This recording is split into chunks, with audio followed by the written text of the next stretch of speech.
Well, greetings and salutations, imagination connoisseurs. Welcome to the best damn movie-related show right here on the interwebs, the John Campea Show. I am not your host, John Campea. John Campea is once again traveling the highways and byways of the land, and he is with us here remotely via the magic of Starlink. John, where are you? What are you? Why are you? I am currently in Abilene, Texas. Wow. I'm on my way to Dallas. I'm about 2.5 hours still away from Dallas. I'm heading into Dallas because I'm going to be setting up camp there for a couple of days before going to Austin, because tonight in Dallas, I'm going to go see the special Amazon advanced screening of Wicked for Good. So I'm going to go see that tonight. So you guys make sure to keep your eyes open for my out of theater reaction. And then I'll be staying the night. Anne will then fly in from Chicago because my wife Anne, Dr. Anne, I should say, Dr. Anne is currently in Chicago teaching a program in Chicago. She's going to fly into Dallas to meet me tomorrow. And then together, we're going to go to the theater for our movie meetup tomorrow night, in which we're going to be watching The Running Man. We're going to be talking about that a little bit later. And then on to Austin for the next night. And our good friend Sean Chandler.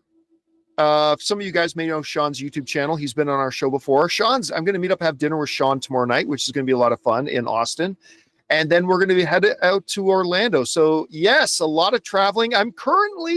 Normally when I stop to do the show, I normally stop in a Walmart parking lot, but not today. Today I'm in a Cinemark. So I'm in the Abilene Cinemark parking lot doing the show today. So it's a pretty good setup today. Now people are going to descend on you now that they know where you are. They're going to bang on the doors, man. Well, I'll have to get here pretty quick because I'll be heading out as soon as we're done here. But anyway, guys, thank you so much for joining us here. We got a lot of stuff to cover. So here's how our show's going to go. We got a bunch of topics lined up that we're going to talk to you guys about. Then in the second part of the show, we're going to take your live comments and questions. If you have a thought, theory, opinion, question, observation, or a point to make, as long as it's appropriate for us to address in the show, go ahead and use the super chat feature in the live chat. Now, that means you have to be watching the show live in order to send in a question. But if you are watching live and you've got something to say, go ahead and send it on to the super chat. And as long as it's appropriate, we'll address it in the second part of the show. All right, guys. With that down, let's get things started here, shall we? And we're going to start off with this. Zootopia 2 is on the way. I know a lot of people love the first Zootopia. I like it quite a bit. I mean, I'm not as in love with it as most people are, but I thought it was quite a good little film. The sequel's on its way. The first couple of previews have looked pretty solid, and now the first reactions have now come out. They've done a couple of press screenings for it, and they're sounding really good. As we go over to take a look at this, Zootopia 2 reactions revealed. Critics highlight Shakira, world building, and more. Let's read a couple of these reactions that have come through. We're going to start off with Rachel Leishman, who writes, Zootopia 2 has yet again made me ask myself why I want a fox and a bunny to be in love. But also, it's a cute movie about love, friendship, and the need to prove ourselves, and I loved it. Eric Davis wrote, I watched all of Zootopia 2 with a big dorky smile on my face. Loved it, maybe even more than the first one. Yes, it's totally unhinged and full of amazing animal puns and gags, but it's also a sweet, honest story about finding the courage to tell someone they truly matter. Who Let Us Out wrote, Zootopia 2 delivers nonstop laughs with jokes that land from start to finish and a Shakira track that refuses to leave your head. Gary DeSnake easily emerges as a standout, stealing scenes with effortless charms and seeing some beloved childhood cast members reunite on screen. Jonathan Sim wrote, a fun expansion of the world of Zootopia. Nick and Judy are back as a dynamic duo trying to figure out their partnership. More action, delightful characters, and a new Shakira banger. Hilarious, feel-good family adventure. Laughing Place wrote, Zootopia is a joyful, organic evolution of the original. The humor, character work, and world building all hit effortlessly. A clever, laugh-filled sequel that introduces memorable new faces. Gary DeSnake, who of course is voiced by Ki-Hu Kwan, steals the show. And it just kind of goes on and on like that. Like a couple saying they thought it was even better than the first one. All of them saying it's at minimum a worthy successor to the original one. Again, the whole way through. So Anyway, the reactions sound great. I'm looking forward to it. Again, I'm not one of the guys who are completely in love with the original. I like it. I saw it multiple times. I enjoy it. It's a thumbs up from me. So I'm not, let's put it this way, guys. It doesn't rank high on my must-see movies list of the year sort of chart, but it is one that I'm looking for seeing, especially hearing these reactions. These reactions sound fantastic. Anyway, Rob, you had a chance. You've heard and read all the initial reactions to this. Where's your anticipation level right now? Is anything standing out to you from the reactions we're hearing? What do you think? Well, I have to say, John, I really liked the first Zootopia, and I caught up with it after it had left theaters.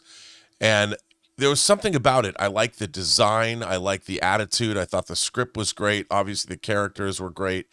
So this is something that, believe it or not, I'm going to roll out to probably opening weekend. Only because, and I don't usually do that with animated features, unless it's like a re-release of Perfect Blue or something, I'll go see that. But I'm really excited for this movie. So to hear, it's not surprising that the creative team made another great movie. I'm very excited for this. And these responses, I don't know why I love this franchise so much, but it's probably my favorite of all domestic animation is Zootopia, and hopefully Zootopia 2. So I'm stoked, dude. Highlight of the series for me is just the dynamics between our two main characters, right? The two leads and the dynamic between them plays like a great odd couple buddy cop thing. And that part is the reason why I think I like it as much as I do. Again, it's not super high on my most anticipated list, but the reactions sound really good. So I'm curious to see how it's going to hit. Anyway, guys, question is for you. What do you think about these first reactions to the brand new Zootopia 2 that's coming out? What did you think of the first one? Did you love it? Maybe you didn't see it. Whatever you guys think, jump down to the comment section below and let us know your thoughts. All right, guys. With that down, let's move on to this, shall we?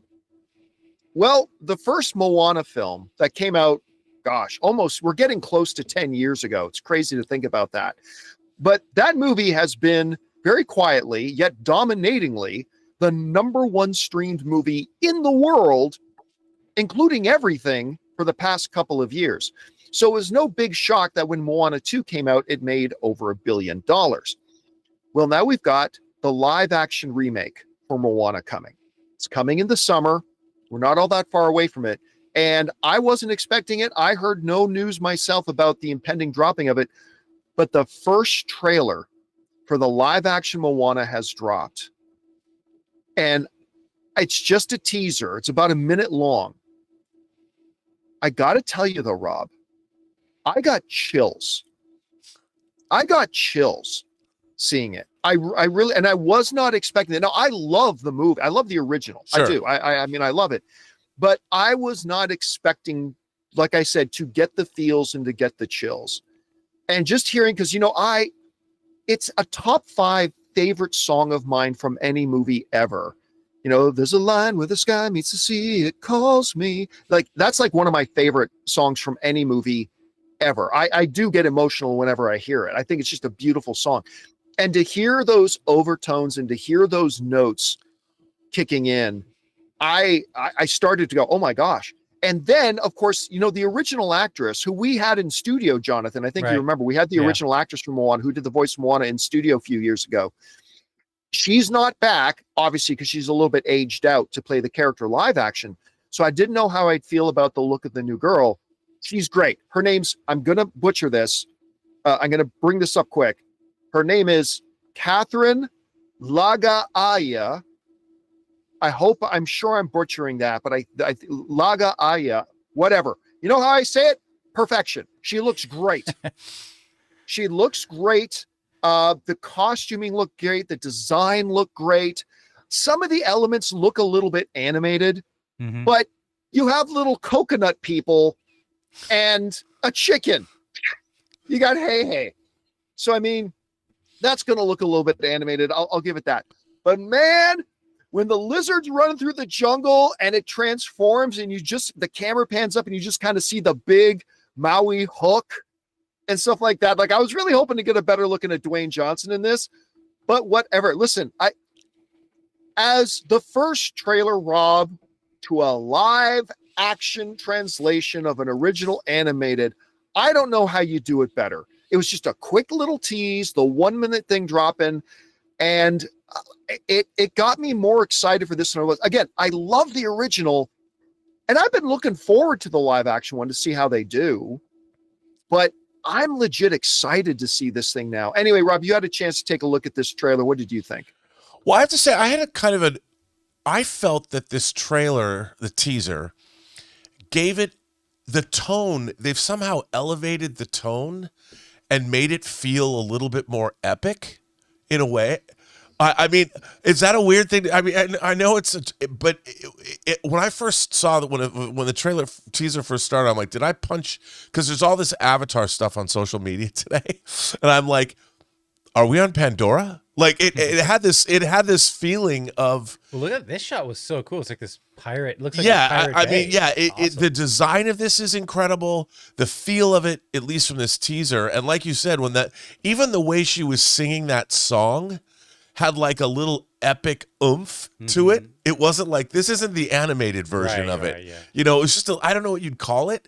So I gotta say, 2 for 2 on these for Zootopia 2 and the Moana live action. I was like, yeah, great, Moana live action. But after seeing this teaser, I'm like, huh. And I tone is very interesting. That's something that we're going to talk later about a movie I think whose tone wasn't good for it. But there's something about this teaser that made me, an old crotchety man, go, huh, I'll roll out for that. That looks good. I'll roll out for that. Well said. Well said. And again, because I love the first movie so much, I was wondering, not only what will this girl look like, but I was also, the bigger part was, how's she going to sound? Yeah. Because the girl in the original Moana, man, she just killed it. And this one's a little different, but it sounds just as good. And so I'm going to be really excited to see this. Anyway, guys, question is for you. What did you think of this first teaser trailer for the new upcoming live action version of Moana? I got to tell you, for me, for a first little teaser, I thought it was just perfect. It really, I mean, I was kind of hoping to see a little bit of Dwayne Johnson in there, but we'll get a look at him in future trailers, I'm sure. This was just to tease it, and I thought it did a great job. However you guys feel about it, jump down to the comment section below and let us know your thoughts. All right, guys. With that down, let's move on to this, shall we? Well, we've been talking a little bit about Masters of the Universe recently. And to kind of recap, I think most of us were like, a live action Masters of the Universe, huh? And especially like when the first pictures came out and we saw Prince Adam dressed in like a 90s style puffy pink shirt being chased by mall cops. That was my favorite part. I was like, okay, now Tila looks great. I mean, she looks great. But I'm like, okay, the sword looks really good, but oh boy. But lest we forget, Travis Knight is directing it. And he's done 2 major films that we can think of, and both of them were great. The Bumblebee film, which is the best live action Transformers movie they ever did.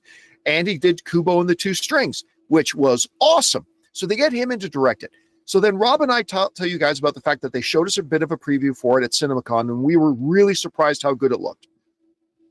Then I told you guys that I've now heard from a couple of different people who saw this thing and said it's amazing. Like they said they're shocked because the one person I know was not expecting anything good, but they really loved it. And another person saying it really had the feel of the first Thor movie, which to me is music to my ears because I love the first Kenneth Branagh Thor movie. Well, now other kind of reports are coming out from people, including people saying, yeah, Jared Leto is actually really good in this. He's, of course, Skeletor. This comes to us from Comic Book Movie, who writes the following report. They say this. They say, those comedic elements extend to He-Man's life on Earth with the reason Prince Adam of Eternia has made our planet his home, described as satisfying. You can learn more about that. He adds, character designs, very faithful to the toys. Very faithful to the toys, right down to the weapons and the vehicles. It feels like a true cinematic translation of the original designs from the costumes to the sets. As for Leto's Skeletor, He's reportedly great in the role and is basically channeling Tim Curry, almost a cross between Frankenfurter from the Rocky Horror Picture Show and Darkness from Legend. His face is CGI, so I'll reveal that. And apparently, he's really good. You know, one of the first things that Rob and I talked about after they showed us the preview for it at CinemaCon was, guys, these costumes, because they showed us the full lineup of the character costumes when we were at CinemaCon. And like we were, this isn't a translation. This is right from the animated screen to the live action screen. The character designs, the costuming at least, is so accurate to the original stuff. Now, you know me, that's not always a good thing. Like, I don't think you should be, the job of a filmmaker is not to be as faithful as possible to the original material. It's to make the best movie possible.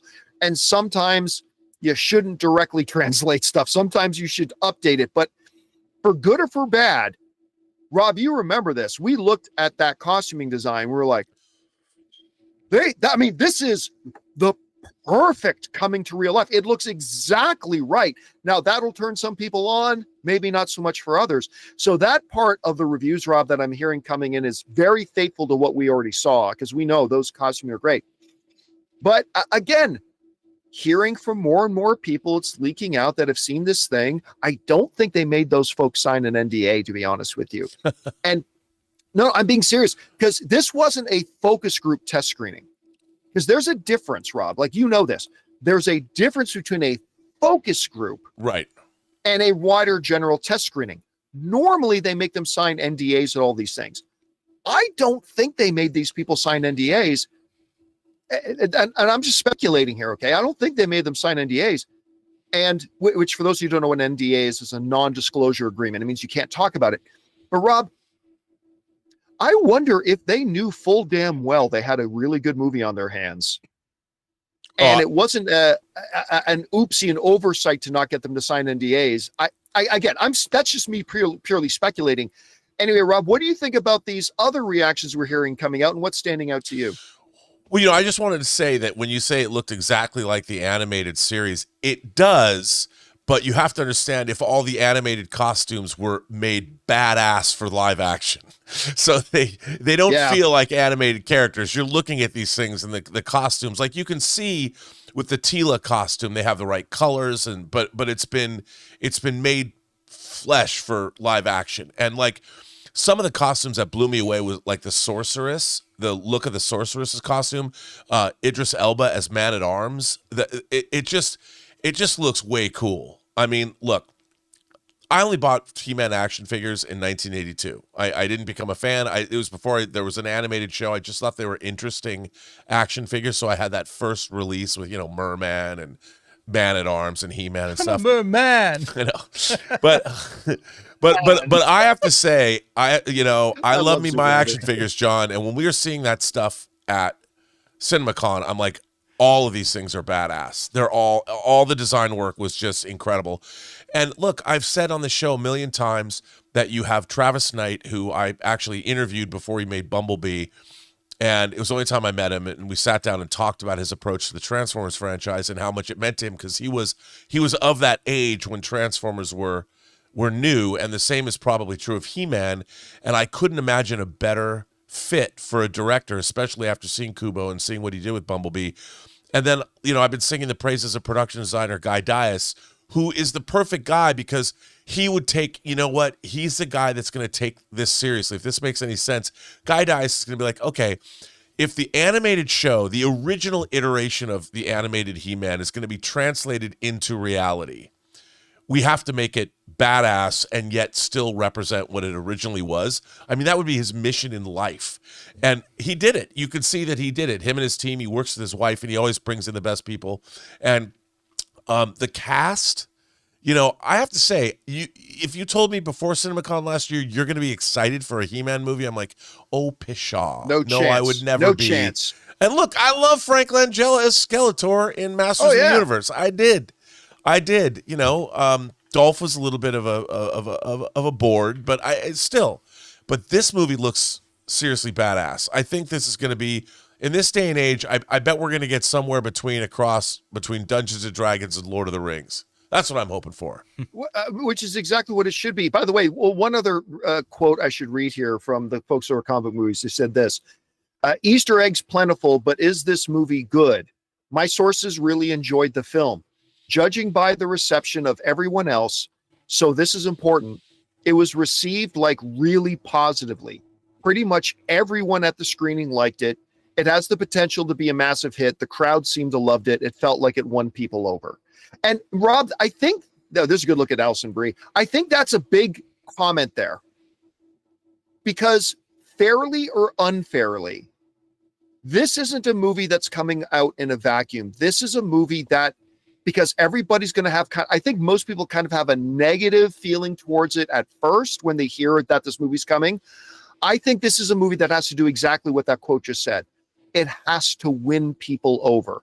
Like it won you and me. Like you and me are great examples of this. We're sitting in CinemaCon going, now they're doing a Masters of the Universe movie. Let's see how this goes. And then they showed us that crap and we're like, okay, you've won me over. I'm there. And it sounds like this is what it's done. At least the early screenings, it sounds that's what it's done with the audiences there too. So good for them. Maybe this movie's actually really good. Anyway, guys, that's really good. Question is for you.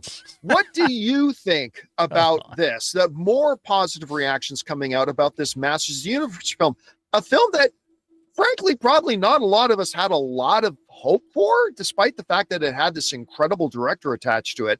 I don't know. Maybe it's turned out to be great. Whatever you guys think about this, jump down to the comment section below and let us know your thoughts. All right, guys, listen. We still have to talk about a number of things, including that disastrous opening weekend for the new Glenn Powell film, Running Man. A Disney Plus show creator is telling people they should just cancel Disney Plus over the fact that they're doing some user-generated AI stuff. Ryan Coogler has confirmed that Black Panther 3 is already in development, and that is, in fact, his next movie. And the first official images from the live-action Legend of Zelda movie came out, and they look pretty damn good. Anyway, we're going to talk about those things and a few things more. But before we do, we're going to take a quick second here and thank one of the sponsors of today's episode of the John Campea Show, our friends at BetterHelp. Guys, we want to take a second and thank the sponsor of today's video, BetterHelp. You know, guys, as the days start to get shorter and it starts getting dark before you've even had dinner, this time of year can feel a little heavier than usual. And something I've been trying to do lately is to reach out to people I haven't connected with in a while. Just last week, I messaged a buddy of mine that I haven't talked to in a while, and we just grabbed lunch. And afterwards, I found myself thinking, why didn't I do this sooner? This time of year isn't easy for everyone, and staying connected really does matter. We're better when we have community, when we have support, and when we make the effort to check in with the people we know and love, and check in with ourselves. And for a lot of people, reaching out for therapy is the same way. It can feel like a big first step, but once they do, they often say, why didn't I do this sooner? And BetterHelp can be that first step. BetterHelp's therapists follow a strict code of conduct and are fully licensed in the US. They'll also do the matching work for you. After a short questionnaire, they'll help connect you with someone who fits your needs, drawing on more than 12 years of experience. And if the match isn't quite right, you can switch therapists anytime. So this month, don't wait to reach out. Whether you're checking in on a friend or reaching out to a therapist yourself, BetterHelp makes it easier to take that first step. Our listeners get 10% off their first month at betterhelp.com/Campea. That's better, HELP.com/Campea. Help for sponsoring today's episode of the John Campea Show. All right, guys. With that down, let's keep things going here with this. You know, Running Man opened this past weekend, and, you know, it's got one of my favorite directors at the helm, Edgar Wright, a guy to me that can simply do no wrong, and the most skyrocketing superstar in movies, Glenn Powell, in the lead of this one, a version of the movie that is much more faithful to the original book than Arnold Schwarzenegger's version ever was. I think the trailers look great. The CinemaCon presentation was awesome. And you guys know that since we reviewed the film, I was actually ended up being kind of disappointed with it. It wasn't terrible, but I mean, the first two acts are quite enjoyable. And then the third act really came off the rails. And I walked out a little bit disappointed. But I was still really surprised to see how few people went to go see this film. Its opening weekend was $17 million. It got beat out by Now You See Me, Now You Don't, a movie franchise that most people don't even know is a movie franchise. And it made That's cold. barely more than Predator Badlands, which has already been in theaters for a bit. $17 million. Despite the fact, because, Rob, quite often we'll talk about how if a movie doesn't really perform well, we'll talk about, maybe the marketing wasn't so good. Maybe there wasn't much marketing. You don't have a lot of notable names attached to it. This had a lot of marketing. It had good marketing. It's got a world-class director. It's got, again, trajectory-wise, the hottest new star with Glenn Powell. And yet, nobody went to go see this movie. Nobody. And, part of it maybe was advanced word of mouth, but again, the overall critic reviews weren't all that bad. Mine was one of the more negative ones, but it had like over 60%, which meant a majority of the critics liked it and all that kind of stuff. So it's left us here now to do this theoretical post-mortem. What went wrong? Why did nobody go to see this? Like, we're not talking about why was the movie not great. We've already talked about that in my review. But, like, why did nobody go to see it? I mean, people like Edgar Wright. People love Glenn Powell. At least we thought they did. The trailers were very good. So it leaves us with a couple of options here, Rob, and I want to know which one you think might be the standout reason. One possible option is the fact that people just didn't want to see a remake of the Arnold movie. I could see that, although I don't know if I subscribe to that theory very much because the original Arnold movie is pretty old. I mean, there's a lot of people out there who haven't seen it. And let's be honest, it's not like the original Arnold movie of Running Man was all that fantastic. I mean, it was pretty good, but there are much fantastic. Fantastic. But there are much better Arnold films from that era. So I don't really know if that's it. Again, the traditional possible reason, marketing, but I thought the marketing was pretty good. So I don't know if I'd give it to that.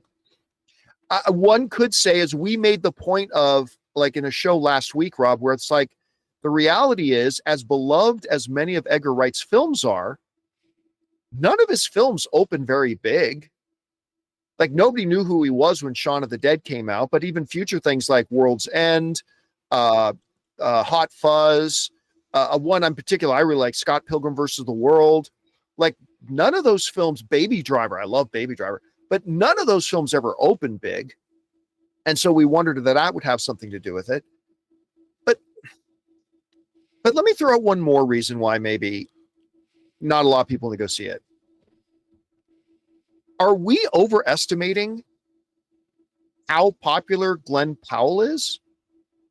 Because like, to me, and like I think to a lot of other people, Glenn Powell's kind of like the new It Boy, right?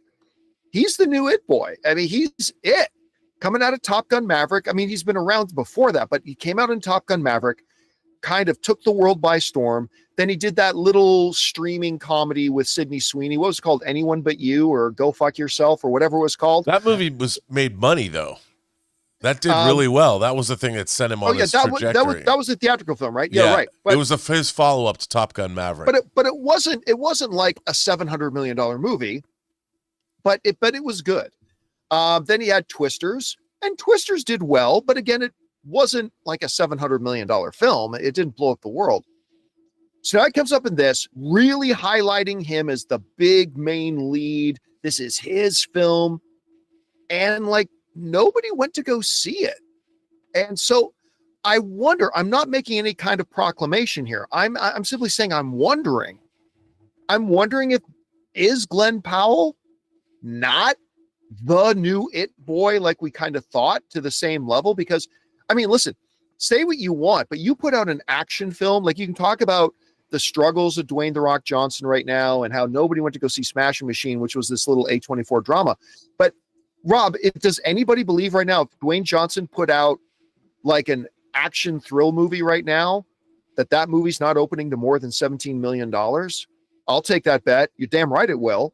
It won't make 500 million like maybe it used to, but you put Dwayne Johnson in the running, man. I think this thing has a bigger opening than 17 million. I don't think this is good, but I think it has more than a $17 million opening weekend. I don't know, Rob, you saw this.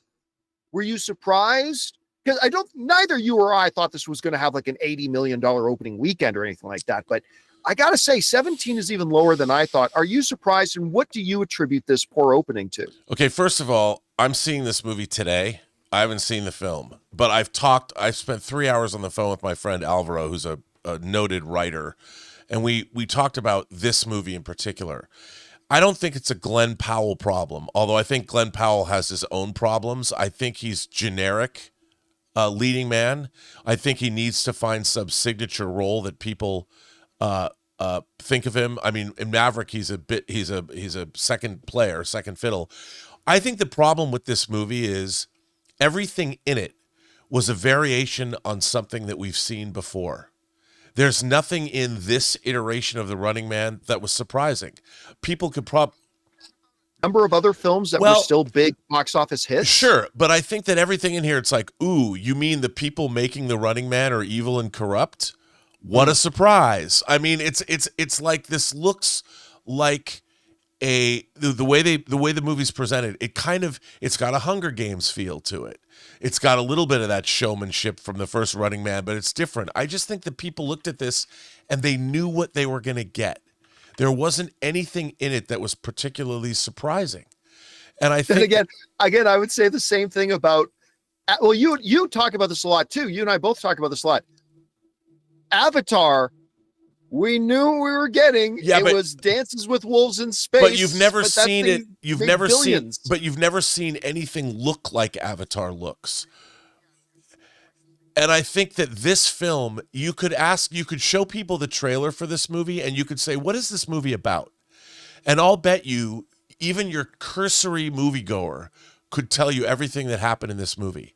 Because they set it up in such a way that you kind of knew the tone of it. Like when I read the original novel, which I was a huge fan of, the satire of this movie, it comes from like 6 different other films, whether it's, Verhoeven's output or you look at these dystopian movies that we've seen, and I think it felt a little generic. And I think that's why people didn't go.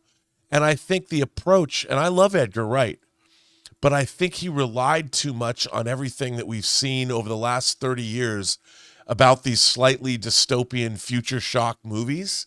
And I think people just felt it was familiar. Like, didn't I see that already?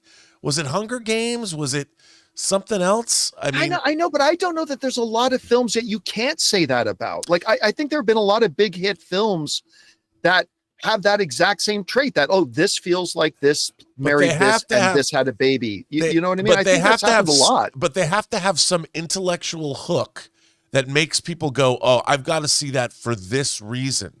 And I think that this was generic future shock sci-fi action thriller. And Glenn Powell is kind of generic leading man. That's you asked for. This is a theory. This is obviously, I'm just throwing this out there because I don't think Glenn Powell has a distinctive enough career yet where he's had a signature role where it's like, I got to see that guy. I would say that, like, what was it, Hitman? Was that the Richard Linklater movie? Wasn't that was on Netflix with Ariana? I love that movie. I thought he was great in that movie. And that to me, because he was playing all these different roles at first, that was the movie that I most identify Glenn Powell with. And that was his own. He made that his own. And I think that getting into that, he's got a very humorous, funny side to him. Turning him into an action star might not have been the direction to take him in. I don't know.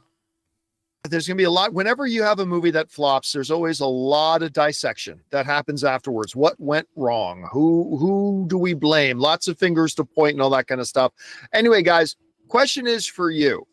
Whether you saw it or not, and whether you liked it or not, it remains. I was kind of expecting it to make more than $17 million on its opening weekend, despite the fact that I didn't like the movie all that much. But still, why do you think people kind of avoided going to see The Running Man? Was it that it looked too generic? Was it that Glenn Powell maybe not be as big of a draw as we kind of thought? Could it be, any one of dozens of other potential reasons? Whatever you guys think, jump down to the comment section below and let us know your thoughts. All right, guys. With that down, let's move on to this. There's a show on Disney Plus that, quite frankly, I had never heard of. It's called The Owl House. I'm just admit, I'd never even heard of it before the story. But apparently, it was like 3 seasons long. So it'd been around for a while. Well, now the creator of the Dollhouse, which is on Disney Plus, or the Owl House, I should say, which is on Disney Plus, is telling people unsubscribe from Disney Plus and F them over the notion that Disney Plus is saying they're going to start experimenting with letting viewers of Disney Plus, submit user-generated content that other users can see using AI tools. Now, this comes to us from Deadline at length here because I want to make sure we get the story here properly. But the headline in Deadline is the Owl House creator Dana Terrace urges fans to unsubscribe from Disney Plus over AI user-generated content. He writes, I don't care. And I guess this is an image from the Owl House, which, again, I had never even heard of. But anyway, writes this.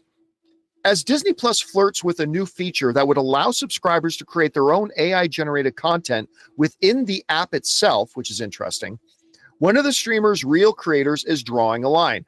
Drawing? Anyway, the Owl House creator, Dana Terrace, urged fans of the animated series to unsubscribe from the streaming platform and pirate her show after Bob Iger revealed plans to create a much more engaged experience with the new development during Thursday's quarterly earnings call. If you pay us, we'll let you make your own content slop. Then, or that we will own, Terrace said, summed up in a feature as she shared the news on X.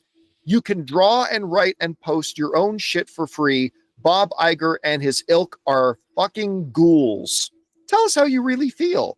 The story goes on and says this, as you get down to the part. With Gen AI enthusiasts coming out in support of the program and its accessibility for those outside the industry, Terrace rebutted, a regular person can already create movies. Regular people create movies and art every day. Every director, showrunner, artist, filmmaker I know is a regular person with limited resources, picking up pens, pencils, and styluses to create movies and fan art every damn day. All right.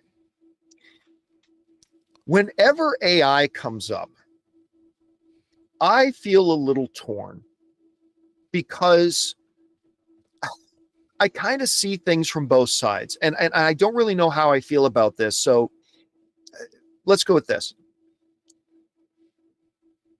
I don't know that I inherently see the problem with a service like Disney Plus allowing users to create perfectly and clearly defined this is user created content, and allowing others to view it, to play in the sandbox of Disney's other properties and using AI tools to generate them. Disney is not creating the AI tools. The AI tools are there, guys. I mean, like, we can moan and cry and lament all we want about the fact they're here, but they're here. This is now nothing new. These tools are here. They exist. People can make this stuff. It's happening whether we want it to or like it or not. It's just a fact of reality that we have to deal with. So it's there. And Disney Plus, which I'm going to be going to Disneyland here in a few days, and fuck that place. But regardless of how I feel about Disney, it's Disney World, John. You're going to Disney World. Whatever. Disney's Disney. Screw that mouse. Oh, you motherfucker. Anyway, trying to steal everybody's money. But that being said, is it all that out of line for Bob Iger to say, hey, I mean, these things are all here, so we're going to create this experience where our users can evoke their own creativity and use these tools and create content, user submitted content that other users on our site can see, completely understanding what's user content and what is not. Because Rob, not everybody remembers, but I remember at the advent of 3D animation, when tools like Maya and others were coming to fruition and, Pixar was coming out, I remember the loud anger of traditional animators saying, this is all now nonsense. None of this is real creativity. Well, today we don't even think about that. It's just a tool that artists use that at one time people decried and were upset about. Even the advent of YouTube, people saying, now anybody can just put a video online. Well, it was kind of being portrayed as a negative thing at the time, but it turns out democratizing that sort of thing is good for everybody. I mean, you get a lot of crap, a lot of awful crap. 99% of stuff on YouTube is crap, my show included. But that's not the point, So I don't really kind of understand her like visceral, vehement outrage that Disney is simply creating a sandbox utilizing tools that already exist, allowing fans who can already do this stuff if they want a place to, create some things and let other users see it. Do I think it's a great idea for them to do it? I don't know that I think it's a great idea. But do I think it's like some morally apprehensible thing that they're doing it? Again, if this stuff didn't already all exist out there and this wasn't stuff people were already doing, I might feel a little bit differently about it. Anyway, Rob, so I'm clearly a little bit torn on this. You read this story. What are you taking away from it? Well, who is this person? Sorry. Now, I was sitting on that joke for a while there. Man, but I'm sorry. I'm here all week. We almost forgot they were the I'm here all week. I had to bring it back, Look, here's the thing. People don't, you can bitch and moan all you want about AI. You can talk about this, that, and the other thing. Here's a person whose show ran 3 seasons on Disney. Now they're out of a job, and they're realizing the writing is on the wall.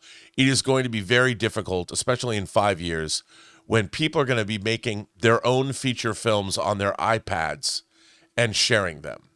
They're going to be inserting themselves into all the great works. I can't wait to put myself into Casablanca so I, too, can have unrequited love with Ingrid Bergman. I'm really looking forward to that. Robert Meyer Burnett stars in Casablanca. It's going to happen. Okay. And we're talking about my favorite movie of all time, and you're kind of starting to ruin it. Sorry, dude. But we're going to live in this reality. Starting to ruin it. But here's the thing.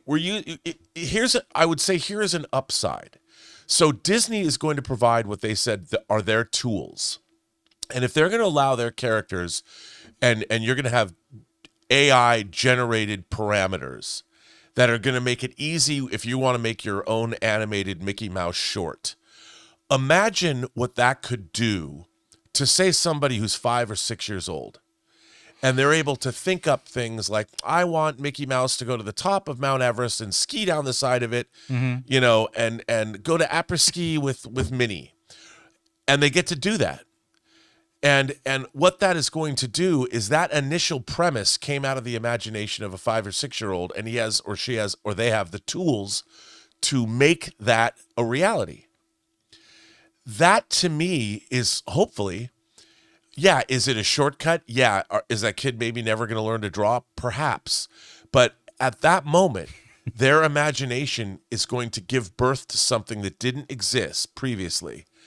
And that's what people need. Yeah. They need that spark of imagination. And where that's going to lead them, no man can say. I mean, some people in the chat are saying, yeah, but you don't own it. It's like, okay, even if you were doing this for Disney Plus, you wouldn't own it. Disney owns it. Even if it was your art that you hand drew or you use CGI, you don't own it. They still own it.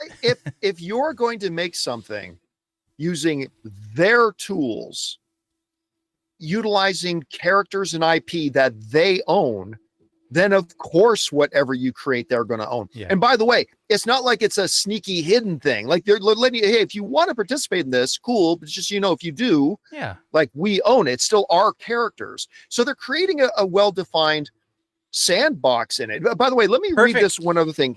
Let me read Perfect this other name thing here. for What's that? I was going to say, it's just like a sandbox. That was a perfect analogy there. Yeah. You know? So Iger previously announced on this week's earnings call that the game-like feature could roll out on Disney Plus soon, lining up with the company's current mission to use AI to create a much more engaged experience, including the ability for them to create user-generated content and to consume user-generated content. Again, I'm not quite sure to what extent this is going to be.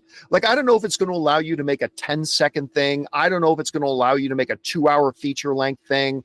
I don't know how in depth the tools will go, but I think if it's a controlled sandbox, to use that phrase again, where like, and these tools exist out there anyway, and it's controlled, and they vet and moderate what content gets then put on the service. So you don't get any, you know, crude or R-rated stuff going through, or people just being jackasses. Then again, I'm struggling because I got a lot of negative thoughts about Disney Plus. I like Disney Plus, don't get me wrong, but there's a number of things they do that irritate me. But I got to admit, Rob, in this case, I'm struggling a bit to see what the point of angst is. What's like, unless I'm completely misunderstanding what Bob Iger and Disney Plus is doing with this, I'm struggling a little bit to see what the problem is here. Well, let me ask you to put on the shoes of this particular creator. How do you view this as being like morally apprehensible? Like what's the big irk here? Well, look, I think what everybody's worried about is, are they going to get free work out of people? And then it's going to come down to the people that have gotten paid to do great work are not going to get paid anymore. I mean, John, imagine if somebody were to use AI and make a movie about Luke Skywalker meeting Anakin Skywalker in the world between worlds. Can you imagine if somebody did that? I can, because it happens every single day now on YouTube, on social media, on Instagram. Everybody's already using AI to user generate all kinds of Star Wars movies and Star Trek movies and Harry Potter and James Bond, whatever. It's already happening. We see it every day. Now, somebody is mad that the actual owners of this property are giving users tools to create materials, which they're already doing en masse in the real world. And they're going to have the ability to take the best ones and showcase the work of viewers. That is engagement. That is something that you can't, the amount of people that will come and be engaged by this is yes, it ain't show friends, it's show business. And this is a great way to get people engaged with their product in a way that wasn't possible before. It's kind of gamification. Yeah, I mean, that's what it is, you know. And already, how many times do you create your own avatar in game? You know, nobody sits there and how many times are you able to share things, whether you're playing Roblox or something, or whether you're playing any kind of game where you can share stuff with your friends. Or, I mean, we're in this world now. It already exists. And I can understand creators especially whose show has been canceled after 3 seasons, find this abhorrent because they're thinking, what are we going to do? Am I going to get paid for my talent anymore? Well, the real question is, a lot of people aren't. And that's how we're going to have to figure out, how is this future shock going to affect people? We don't know yet, but the fact is it's here. It's not going anywhere, and it's going to consume us all until. And by the way, go ahead. I don't disagree in the sense that, you know, when she said she's sounding off alarm bells. Look, I'm not saying, and I don't think you are either, Rob, that AI presents some very real dangers to the world of film and TV.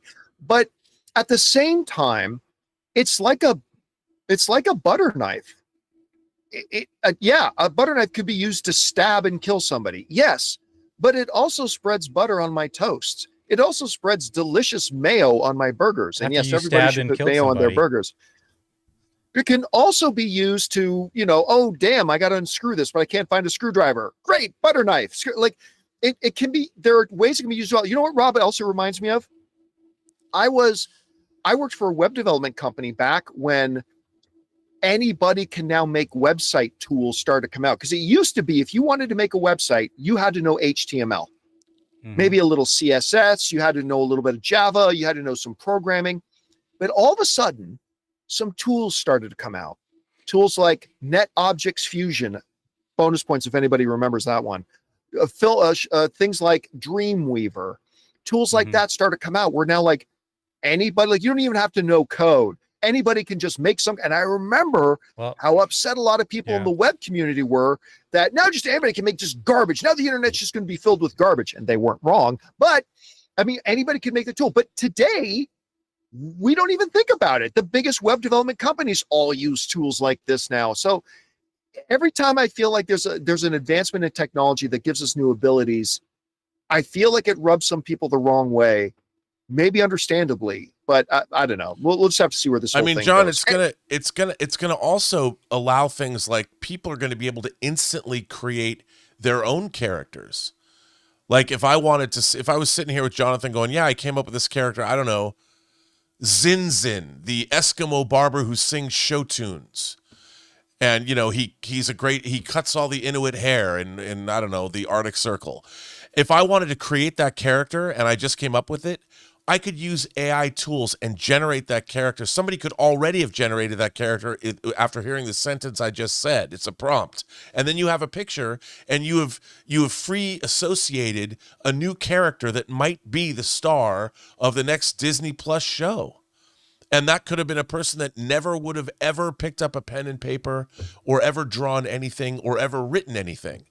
But they suddenly magically created, using tools, a new piece of IP or a new character that never existed before just now. That's kind of exciting.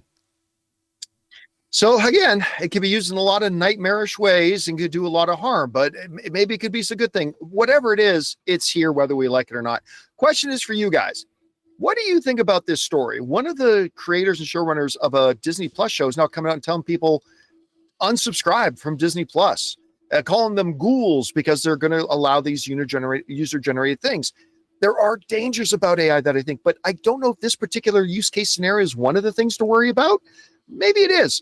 Do you guys have an argument for it? Whatever you guys think about it, jump down to the comment section below and let us know your thoughts. All right, guys. That down. Let's move on to this, shall we? You don't have to be a film expert to know Ryan Coogler is simply one of the best talents and best director voices we've got out there right now.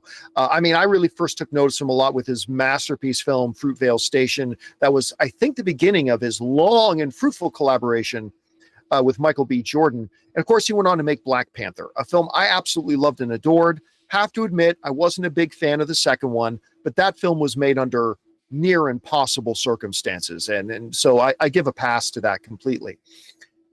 There's been some talk with Ryan Coogler lately about, is he going to be doing a Sinners sequel? Is all of his time going to be taken up now with this X-Files show? Well, according to himself, and this comes to us from Deadline, Ryan Coogler got his next movie lined up. And his next movie lined up is Black Panther 3. Deadline says the following: after riding the Mississippi Delta of vampires and a few Klansmen with Sinners, Ryan Coogler is ready to get back to Wakanda. While speaking on stage Saturday during the Sinners panel at Deadline's Contenders Film Los Angeles, the two-time Oscar nominee confirmed to Deadline's Mike Fleming Jr. that Black Panther 3 is his next movie. And it sounds like it might already be in progress, as he is hard at work completing the MCU trilogy that kicked off with Chadwick Boseman in 2018. If it was anybody but you, I would say I can neither confirm nor deny, teased Coogler, but we're working on it hard. Yeah, it's the next movie. We're working on it hard. Yeah, it's the next movie. All right. So this tells us a couple of things. One is that this is his next movie. Okay, so that's going to be coming before anything else. But the fact that he already added on, we're already working really hard on it, that tells me a couple things. Since he's already got it lined up as his next film, this is beyond the development stage. It's greenlit. He knows he's doing it. Two, he didn't just say but he says, we're working on it hard. That tells me that he's already got a team that's completely putting this together. It does not use the phrase in the story, Rob. We don't hear it say Black Panther 3 is in pre-production, but it sounds a hell of a lot to me like this movie's already kind of in the beginning stages of pre-production, and that this thing might be already a lot further along than we thought. If you had asked me 4 years ago if we would get a Black Panther 3 before a Blade, I would have said no, but these are the times that we're living in. But it sounds like we might be getting an announcement of a Black Panther 3 a lot sooner than we thought. Anyway, Rob, were you surprised to hear about this? And what do you think about it? No, because Black Panther made over $1 billion and Wakanda Forever made over, I believe, $800 million. So it's a $2 billion franchise. So to not make a third one seems to be foolish. And I think that, Ryan Coogler, I think when you look at Wakanda Forever, I think I liked it more than you, but it was an impossible task. And it's a really interesting film. There's a lot of really good stuff in that. He's a great filmmaker. We forgot to mention Creed. Creed showed that it's just wonderful. He had to convince Sylvester Stallone to let him make a movie where Rocky was the secondary character. Not only did he deliver, and now there's 3 Creed movies, but he got Stallone an Academy Award nomination for Best Supporting Actor, playing a character he'd played since the 70s. So I would say that Ryan Coogler deserves all the success he's received, and Sinners was a wonderful piece of work. I'd like to see him go make another original film, but you know what they say, one for them, one for me. And all he's doing is building up his street cred in Hollywood by making banger after banger. So more power to him. And I want to see Michael B. Jordan in an X-Files revival. I ain't going to lie. I think that would be pretty cool, depending on who they pair him with. So you go, Ryan Coogler, and I want Black Panther 3 to be great. It's going to be interesting to see, is it going to come out? I don't think it could come out between Doomsday and Secret Wars, so it would have to come out post Secret Wars, which also excites me because T'Challa can come back in a different incarnation, and canonically it will work. So I'm excited, dude. I want to see it. I'm not so convinced that it can't come out somewhere between Doomsday and Secret Wars. I mean, listen, it all depends on how far along they already are when he says they're already working hard. Because like you and I both know, if this thing goes into actually in front of cameras, if this thing goes into production, they start shooting this thing, say by May of 2026, this can be in theaters before the end of 2027. Yeah, it could. And that's not even, again, that all depends on how far along are they already in the pre-production stuff like that. But it's really not inconceivable. Of course, the bigger question for me, Rob, is, and will continue to be, who is Black Panther? Because you can't keep moving forward with Shuri as Black Panther. I'm sorry. Coming out of the first Black Panther movie, Shuri and M'Baku both became top 5 favorite MCU characters of mine. I love them both. And one of the true strengths of the first Black Panther movie that just made my heart sing was the dynamic and the chemistry between the brother and sister of T'Challa and Shuri. Their dynamic, like I still think nobody talks about it, but one of my favorite moments in that movie, Rob, and it's like Black Panther comes into the lab and he says, "What are those?" And she's like, "No, the question is, what are those?" Talking about the shoes he was wearing on his feet. I don't know why, that kills me every time. And the way she played that character was to perfection. It was just such a brain fart, dumb move. But John, in the comic book, Shuri becomes like, I don't give a flying fuck what happened in the comics. At the screen iteration, it was a terrible idea to make Shuri the new Black Panther, to have the lab girl become the new Black Panther, when you had not Okoye, Lupita Nyong'o's character. Why am I freezing on the character's name? Lupita Nyong'o's character. Anyway, when you had her, and who is an international Nakia, an international warrior, who earlier in Black Panther 2 fought her way into Namor's kingdom, rescued the princess, fought her way out, is the betrothed of T'Challa, super warrior. Wow. We got a substitute herb. Who do you think should take it? Oh, I know, the lab girl. Anyway, I don't want to go off on that whole rant again. It was a terrible, terrible decision. So the big question for me is, who then is Black Panther? Is it T'Challa's son? Which I'm not down with that, to be honest with you. To me, the only answer is either T'Challa never really died and they just thought he was dead, or you're bringing you play the multiversal card and you bring in another version of T'Challa from another universe, which is totally valid and not something I would normally go for, but in the multiverse saga, it can work. So, or maybe something else. I don't know. All we know is that Denzel Washington is apparently going to be in it. That's a good thing. I don't think he's going to be T'Challa.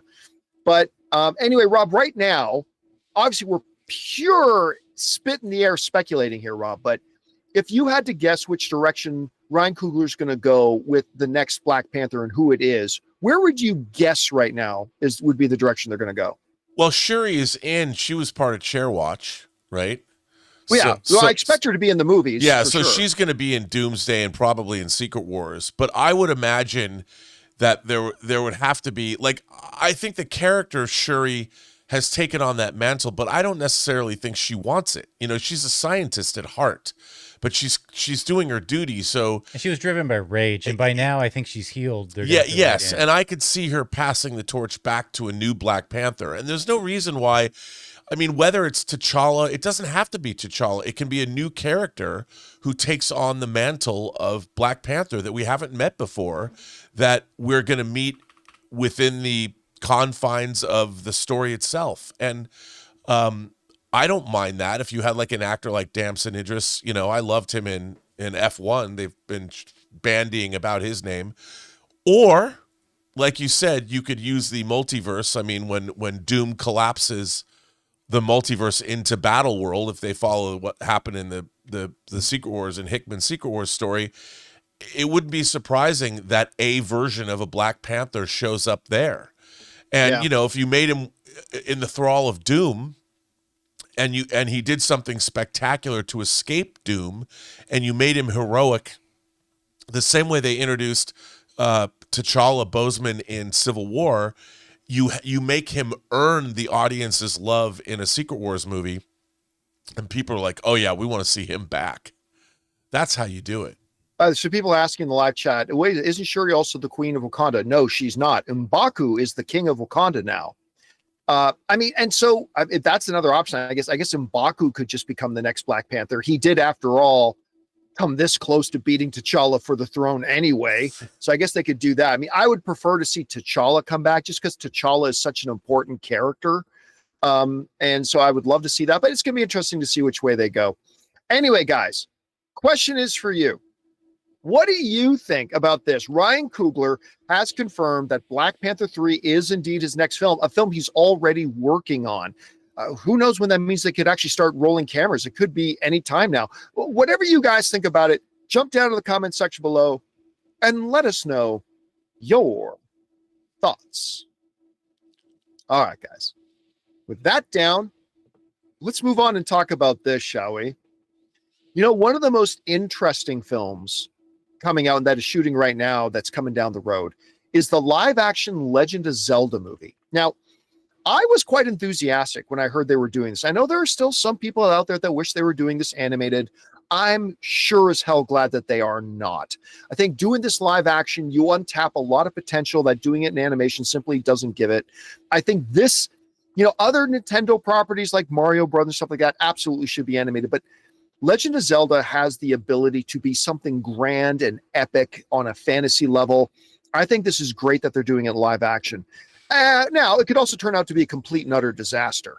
So I've been really fascinated to see what it would be. Now, we heard a long time ago that they had already cast the roles. We even had some behind-the-scenes leaked footage come out. But I guess the studio saw that because I was going to talk about the leaked, like, through a potato camera images that got leaked online. But I guess the studio saw this and they got ahead of it and decided to release their own official images instead, which was brilliant on their part. And listen, guys, I don't know if this Legend of Zelda movie is going to be Oscar winning or complete crap. I don't know. But I do know this. This image looks great. It looks great. That they nailed Link. They absolutely nailed Link. As a matter of fact, there's a more close-up image down here. Well, there's our Zelda. She looks fantastic, but I think they absolutely crushed Link. I thought that you don't want to make him look too young, but he's supposed to be younger looking. He shouldn't be too old. They captured it, man. They absolutely captured it, in my opinion. The costume looks perfect. The landscape looks excellent. Again, none of this suggests that the movie's going to be great. It's just a picture. I'm not trying to get ahead of ourselves here. But as far as just an image goes, I don't know how you can look at that and not say, okay, they pretty much nailed that. Like, even if you think the movie's going to be crap, which is fair. It's fair if you think if you're anticipating the movie's going to be bad, that's fine. But I don't know how you look at these images, particularly like the one where he's crouching in the field and you see the costuming and the thing strapped over and the gloves and all. I don't know how you look at that and honestly not say they crushed that. I mean, that looks damn near perfect. It looks great. Again, doesn't mean the movie's going to be any good. I'm not saying it is, but as far as the image for the image sake, I think they look great. Rob, you had a chance to take a look at these. What did you think? Well, like you, I think they nailed the look of these characters. The real question comes, and I hate to say it, production design and the look of these worlds is crucial. Absolutely crucial. You're so right. Even the color they use in painting buildings. You know, one of the great things, and I think the template that worked, was Peter Jackson's Lord of the Rings. They figured out the palette of what everything had to look like. And a lot of it, you know, they use digital grading. But when you went to, say, the pub, the Prancing Pony in Bree, and then you went to Lothlorien, all of those environments looked sufficiently otherworldly. But so often in these fantasy films, they embrace too much color, and you just don't buy it. And the thing, I look at this, and if they keep the proper tone, obviously there's no production design in these photos. They nailed the characters, even the color of their costumes here, not too blue, not too green. They look like something that might really exist, even though it's a Zelda movie. And that's to piggyback on what you're saying here, what everybody needs to keep in mind is these are not finished images. They weren't even planning on releasing these images. Right. Remember, they just put these, like a shotgun wedding, man. They put these images out because the leaked stuff started to come out. So this, as great as I think these look, these aren't even the final look of what they'll look like. These are probably the set photographer probably took these. Yeah, set photographer clearly just took those, and I just think they look great. I think they look great too, and I this is such a beloved franchise that's existed for a long time that they have a lot to live up to. And I hope this movie, just like Masters of the Universe, in a way, they kind of have the same issue. And it's going to be interesting to see how the translation works. And to me, it's all about tone. And this so far looks like, I mean, both of these kids, handsome kids, but they have an otherworldly, they look a little elven, they look a little, and that's, look at this face. That's a hard thing to do. And so they've got it. To me, they've got the tone, at least with the characters and who they cast, is correct. Let's see where it goes, because I'm excited to see. I want to see this movie because I like this world. So I hope they pull it off, man. There's a lot of potential to it, but a lot of times there are a lot of movies with great potential that never realize it. Maybe that'll be this one, but I just got to say, I mean, the one thing a lot of people have been there's two things people have been really waiting to see. Number one, what's Link going to look like? I think they nailed it. They nailed it. The second question is, what's he going to sound like? Yeah. Because, in a lot of the games, you don't hear his voice. I'm a Zelda. Let's go. Like, hey, whatever. They made Mario sound like Link. They'll make Link sound like Mario. So it's going to be really interesting to see how it all comes out when we get our first listen to how he speaks. Anyway, guys, question is for you. What do you think about this?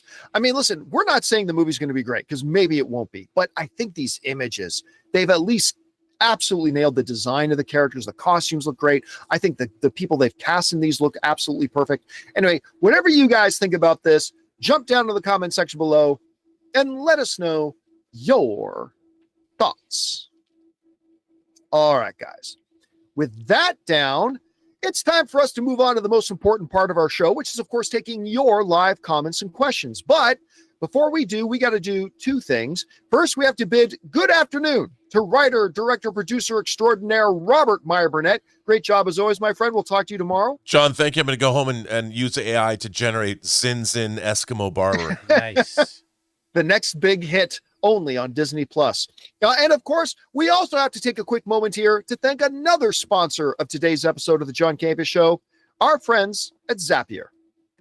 Guys, we want to take a second to thank the sponsor of today's video, Zapier. You know, one of the biggest game changers of the past year has been AI. But let's be real, just talking about AI doesn't actually make your day any more productive. What does make it more productive is finding tools to put AI to work for you. And that's where Zapier comes in. Zapier is the easiest way to take AI and plug it directly into the apps and processes that you're already using every day. No IT bottlenecks, no complexity, just results. For me, it's been about saving time on repetitive stuff so I can focus on the work that matters and I actually enjoy. And it's not just me. Over 3.4 million companies are already using Zapier to streamline everything from sales and marketing to IT and HR. With their AI orchestration platform, you can connect top AI models like ChatGPT or Claude right into the apps you already use. So whether it's automatically enriching leads, coaching your sales team, or even resolving IT tickets, Zapier makes it simple. Guys, join the 3.4 million companies already automating with Zapier and transform how you work with Zapier and AI. Get started for free by visiting zapier.com/Campea. That's ZAPIER.com/Campea.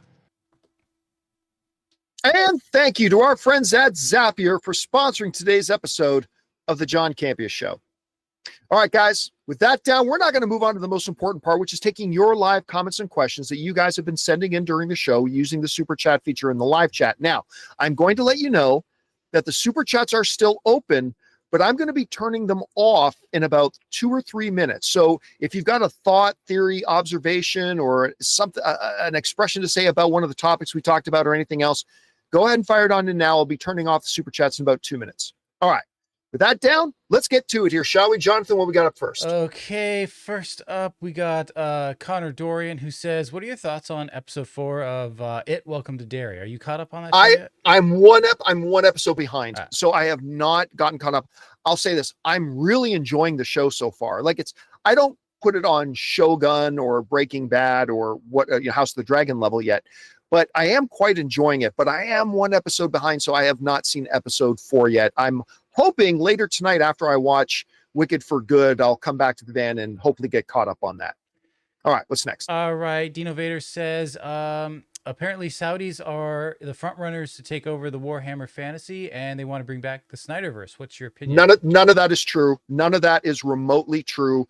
There's not one shred of legitimate stuff in that, so don't even bother. It felt like it got memeified, you know? It did. One place said it, and then a whole bunch of people parroted it, but I can tell you there is absolutely no validity to that whatsoever. Yeah, it kind of went down a rabbit hole. Let's move on. We got AL, who says it's November 17th, so happy Life Day. By the way, I can't see the question. There we go. Okay.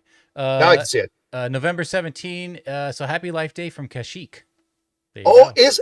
Is November 17th Life Day? I didn't know. For those of you who don't know, and I'm surprised to find out quite often, there are people out there who don't know about this.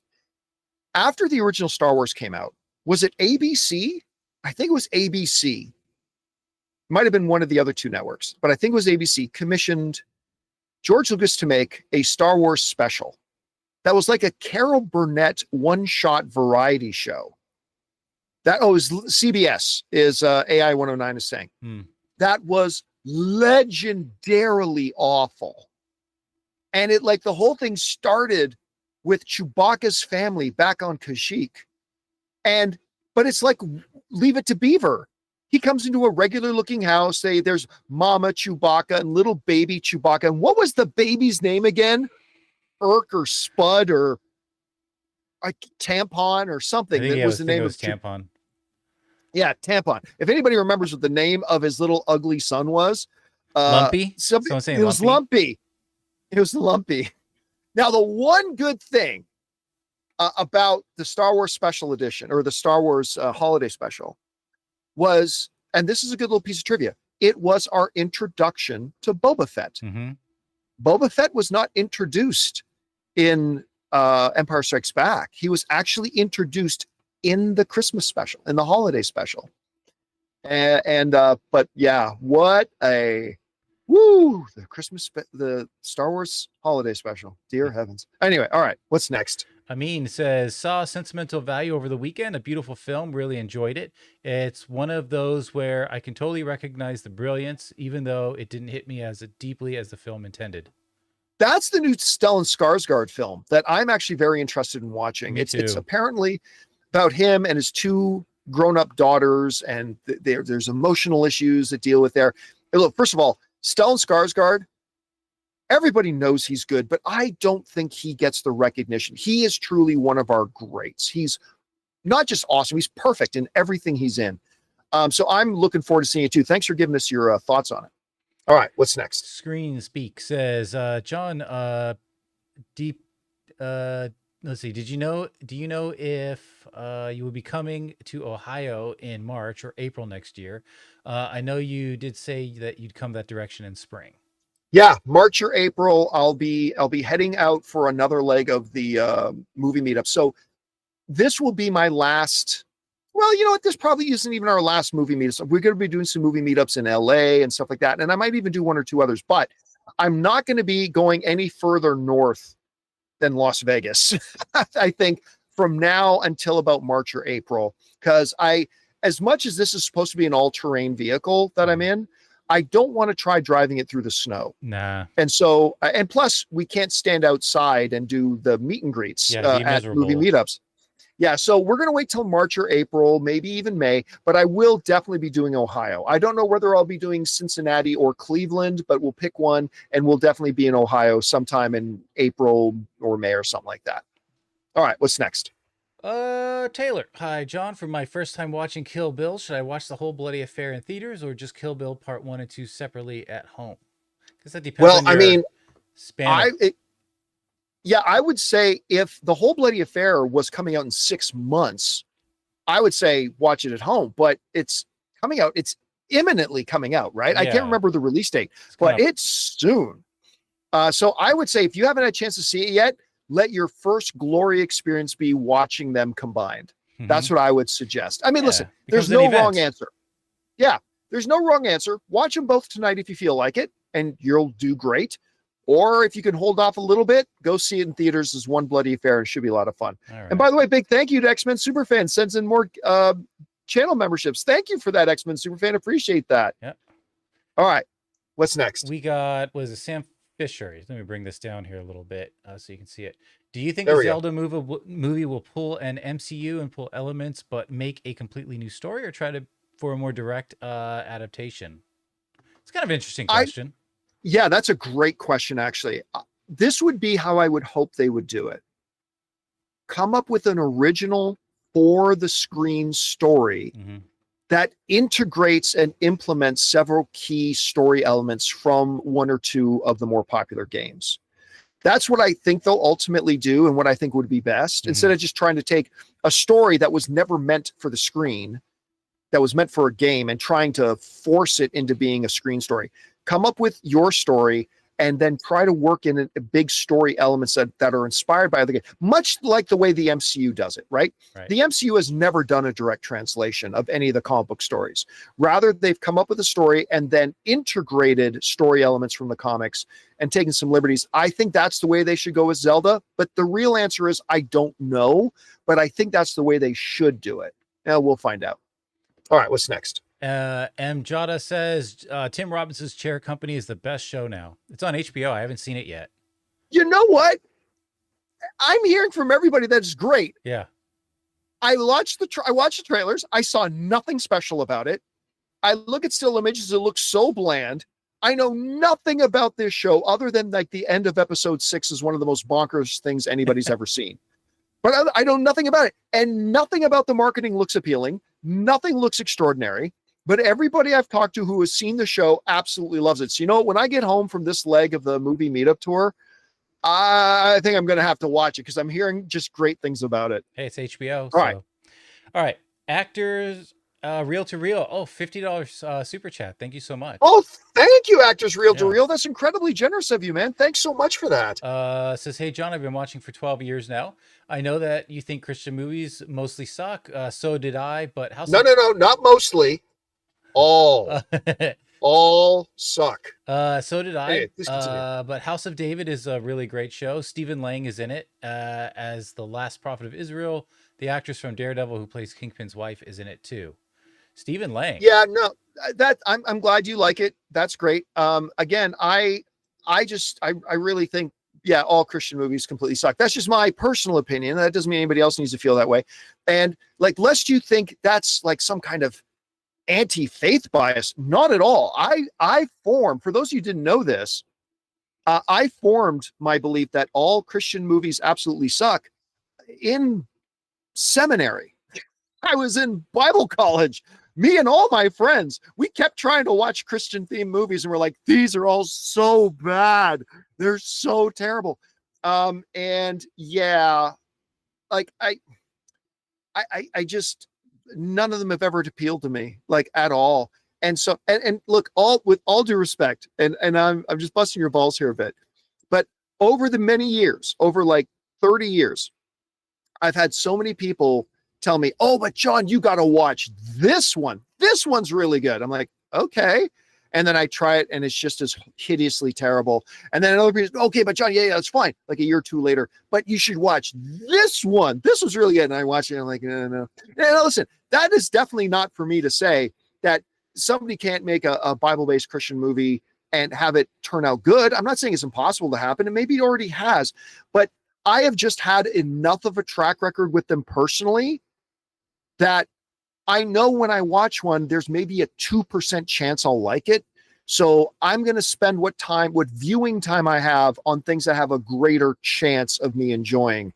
And so my appetites and my thoughts have not changed since Bible college. I have no intention of wasting my time watching any Christian-based movie. Oh, I will say, and that's again not because it's anti-faith or anything like that, but because I think they do such a horrible job representing the faith that I have no time for them. I will myself. say, this is going back 85's King David with Richard Gere. I thought that was okay. Yeah, but again, that was produced as it wasn't. It was meant more of a to Hollywood be, movie. It was not. Yes. Yeah, exactly. It wasn't meant as an evangelical no, or anything like that. You know what I mean? Yeah. So, like, I'll also say about the animated film, the one about Moses that Val Kilmer does the voice, Prince of Egypt. Mm-hmm. I quite like Prince of Egypt, but again, it was not produced as a Bible-based evangelical tool sort of thing. It just was what it was. So anyway. That's just that. All right, what's next? Got Seconds from Disaster, who says last night's premiere of Landman season 2 was such a banger. Demi's luncheon speech was badass. I love the show. Paramount messed up letting Sheridan go. He's not gone for a while. Yeah, he's still gonna be there for a bit. He's gonna start making movies for Universal next year. I love Landman, and I didn't even know it came back yesterday till I got to Midland, Texas, which is where I overnighted. And I came into the back of the van here where I am right now, and I settled in to watch the Sunday Night Football game. And I started seeing ads that season 2 of Landman now airing. I'm like, ooh. So So after I watch Wicked for Good tonight, I got to squeeze. Oh man, there are 3 things I watch. I need to watch the latest episode of Welcome to Derry. I need to watch the newest episode of Pluribus because I haven't seen the newest episode. And I got to watch the launch of Landman season 2 because I love that show. I can't wait. All right, what's next?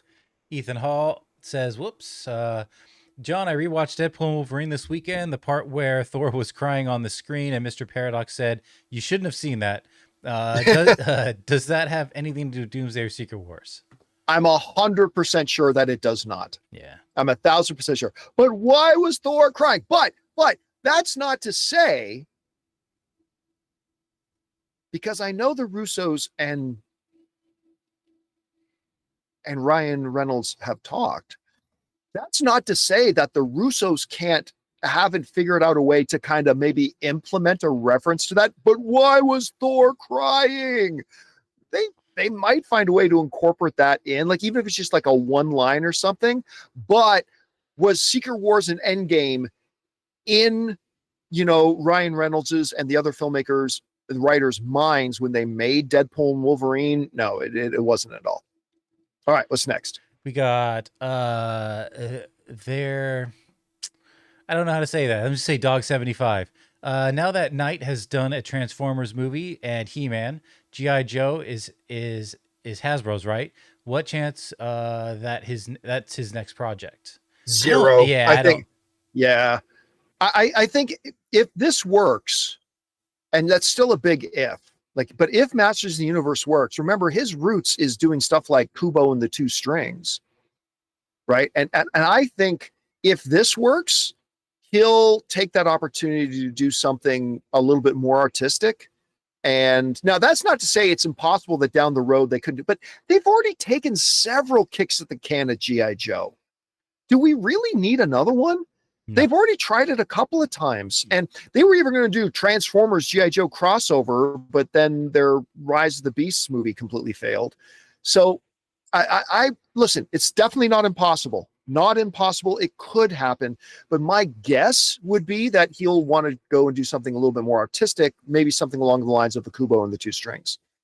All right, what's next? Michael says, with Warner Brothers, it actually makes the most sense for a little bit lower, so can't see it. There we go. Makes the most sense for Comcast to buy them since Universal already has some of their properties. No, I think there are several very good reasons why several of the players make sense. I don't think that one is a particular leg up because Warner Brothers has partnerships with several of the people involved. So I don't really think that's now look, to me, NBC Universal Comcast would be a very good choice. The best choice is for Warner Brothers not to sell at all, but that's fantasy. They are going to sell. So we might as well just get used to that.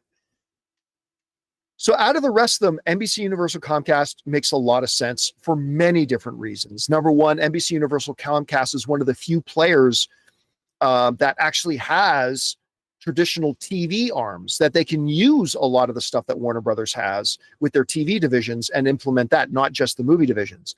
I think Apple makes a lot of sense. I think Amazon could make some sense.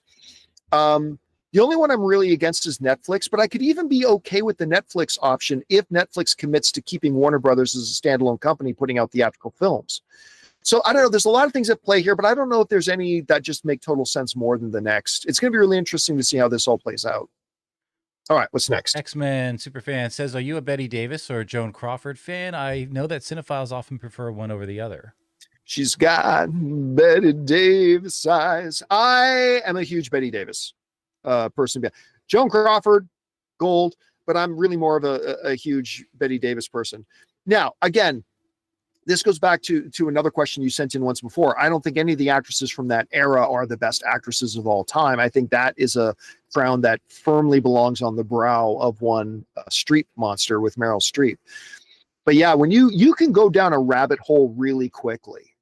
If you go back and start watching some of the older classic movies and even just pick out one big star of the era, whether it's a Humphrey Bogart or whoever, and you start going down that rabbit hole, you'll discover a world of fantastic stuff. And those are two names that would include in that. All right. All right. What's next? X-Men follows up and says, thoughts on the scene in Doubt with Viola Davis and Meryl Streep. How did you react to that scene? That was the one with Amy Adams, right? I think so. Amy Adams was in Doubt. I don't even remember it. I don't even remember. I mean, I saw that movie when it came out and like at the convent and all that kind of stuff. Mm-hmm. I can't even remember. I'm not even completely sure which scene we're talking about, so I can't say. All right, what's next? Seconds from Disaster. We need a Felipe the Sentient Dancing Microphone short on Disney Plus. Now, I mean, we can't just insert our own characters. It's only Disney characters that can be on there. I don't know that. Yeah, I mean, the reality is, other than that very little that Bob Iger said, Jonathan, we really don't know what it completely entails. To me, I don't know that it's just their characters, or to me, it would be or silly even if it, to create your own character and then give their ownership over your character. But the reality is, we simply don't know. We don't know what this is really, because all Bob Iger said was, we're going to let people use tools that we have to create AI generated content that our other Disney Plus viewers can view. but that's all the details we have. We really don't know anything else. But I think you're right. I mean, it seems to make sense that it would only be Disney characters, Right. but yeah, we'll see. By the way, true story. I've actually had a little production company. I'm not kidding. Actually submit to me a full Bible of a pitch to do with fully done art and everything to do a Felipe the Sentient Dancing Microphone thing. I'm not kidding. Like 100% true. That's great. But I won't be doing that on Disney Plus. Yeah. All right. What's All next? right. We got Brandon Bowers. When you go to the Epic Universe, you have to go to Bar Helios at night. It's a great food. It has great food and a private bird's eye view spot for the nighttime show. Nice. Hey, yes, that's one of the things when Anna and I get to Orlando for the movie meetup there, we're going to stay in Orlando for like 3 or 4 days, and we're going to visit Disney World. My wife still loves Disneyland and Disney World, so my main job in life is to give my wife Anne as much joy as possible, so I will go with her. But also very excited about visiting Epic Universe, and thank you for the recommendation. I will definitely take you up on it. All right, what's next? We got X-Men Superfan says thoughts on Zoe Kravitz's Catwoman. Oh, she was great. Yeah. Yeah, I mean, it was a very different, unique version of Catwoman from, say, the Michelle Pfeiffer version or from the Anne Hathaway version or from any of the classic Adam West stuff, obviously. But I thought it fit in perfectly with the tone and the aesthetic of the movie. I thought she's really quite good. By the way, if you haven't seen her on Seth Rogen's The Studio show, she kills it in her episodes on The Studio. She's really great, and I quite liked her Catwoman. Okay, I think we have a few more. All right. Simon says, John, a butter knife is also like a spoon because it's dull, you idiot, and it will hurt more. It'll hurt more. Might I have the pleasure of your name before I have the run through? Yes, that is definitely Prince of Thieves. Prince of Thieves.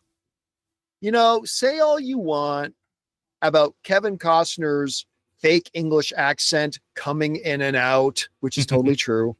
Say what you want about whatever the other things. One of the greatest songs in a movie ever with Bryan Adams's Everything I Do It For You. I think that movie's wonderful. But the best line, Alan Rickman, I can't remember the exact times. You, my chambers, 8:00. You, 8:30, and bring a friend. It's like one of the greatest lines ever. I'll cut your heart out with a spoon. Why a spoon, cousin? Because it'll hurt more. And that movie's so good. I love that film. All right. Anyway, what's next? CR says, earliest we could see Zelda teaser. I think it'll happen September. Nintendo Directs in September tend to be Zelda-centric. But did Nintendo Direct do anything with the Super Mario movie? Is that around when that drops? I can't remember. Like, when I don't think it's coming out till 2027. I can't remember. Can you look that up, Jonathan? What year? I know they've got a release date for Zelda, but I think it's 2027. Depending on when in 2027, it could be around there, but I don't think it'll necessarily be with Nintendo Direct. Although it could be a happy May 7, 2027. Well, September's, because you're talking about 5 months, right? October, November, December, January, February, March, April. Well, no, that's still 8 months away. Mm-hmm. Maybe next Christmas. Maybe like November, December.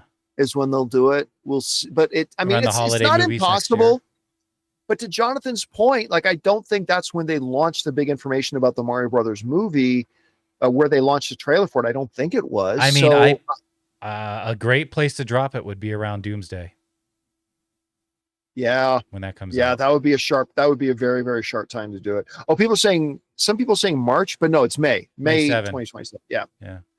All right. What's next? We got last one from X-Men, and it says one of two, but the other one didn't come through. So it says, I've been explained that romance and tragedy are genres that can't overlap, that romance is hallmarked by the happy ending, tragedy by the death of the protagonist.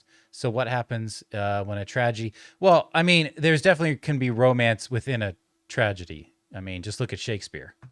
Well, I mean, Shakespeare is often just defined as a tragedy, right? Like you look at Romeo and Juliet, it's defined as a tragedy. But take one of my favorite movies of all time, Moulin Rouge.